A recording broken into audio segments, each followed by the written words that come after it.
Bu ödülü İnsan Hakları Derneği adına, Cumartesi anneleri adına, magazine emek veren bütün insanlar adına, bu ödülü bütün Türkiye halkına adına alıyorum.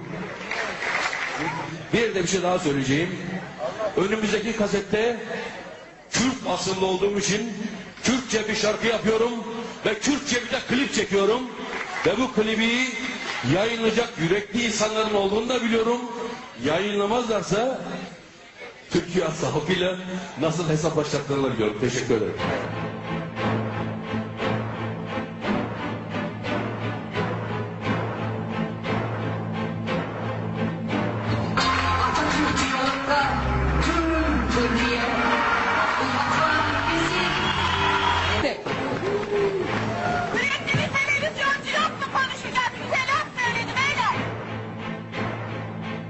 Atın bu adamı!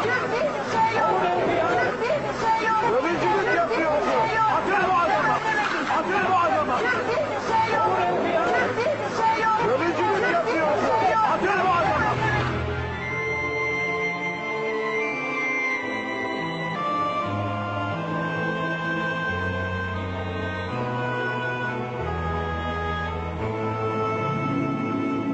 Sarı sıcak yazılar uzak, dostsuz anan eller uzak. Karanlıklar kurmuş tuzak. Benim sonum dünden belli. Haramiler sarmış yolumu, güvercinler muhbir uçar uyup, telden tele fermanım gider. Benim sonum dün.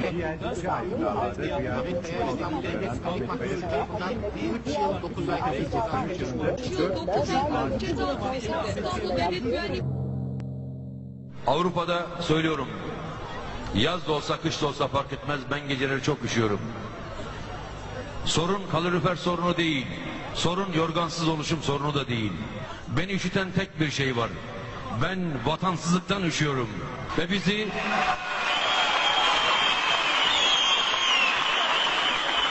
kendi ilişkilerimizde, kendi dünyamızda, o küçük ama o güzel, onurlu, o namuslu dünyamızda hapseden, bizi vatanımızdan, yerimizden ve yurdumuzdan eden bütün insanlara söylüyorum. Bir gün mutlaka döneceğiz. Ama öyle, ama da böyle.